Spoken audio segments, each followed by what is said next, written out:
Mukhang may demensya na si Imu dahil sa tatlong bagay na ginawa niya na hindi magagawa ng normal na tao. Parang nabuhay siya ng 800 taon at nalito na ang utak niya. Una, 2 taon na ang nakalipas. Pinabayaan lang niya si Luffy kahit alam niyang ang kinain nitong Gomu Gomu no Mi ay ang alamat na Nika Nika no Mi. Nakita na rin niyang nagdeklara ng digmaan si Luffy laban sa world government at ang mga banta nito, pati na ang patuloy na pagtaas ng bounty. Pero hindi kumilos si Imu at hindi nagplano na agad tapusin si Luffy, hinayaan lang niyang lumakas si Luffy hanggang sa magising ito bilang Sun God. Ngayon, saka lang siya nag-iisip ng paraan para patayin si Luffy, ano ba naman yan, parang ngayon lang siya nagising.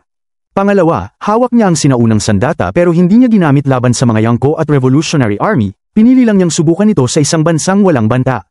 Kahit pa nandoon si Sabo, parang owa naman, kung ginamit na lang sana ni Imu laban kay Blackbeard, ilagay lang ang Uranus sa itaas ng Beehive Island at bombahin ng liwanag, siguradong wasak ang Blackbeard Pirates. Malubhang pinsala ang aabutin nila, at kung sakali, wala nang matitirang buhay, kahit pa mabuhay si Blackbeard, hindi niya malalaman kung sino ang umatake. Ang galing ng sandatang ito, hindi ka makikilala pero kaya mong patayin ang Yonko, ano bang iniisip ni Imu at ginamit ito sa isang maliit na bansa?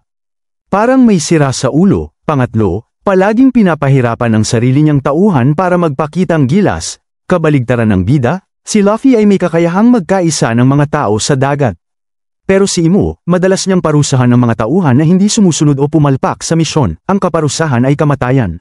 Si Saturn ay isang magandang halimbawa, kahit tapat, parang insekto lang na pinatay ni Imu. Aminado akong malakas si Imu, pero ang utak at pananaw niya ay hindi karapat-dapat sa titulong hari ng mundo.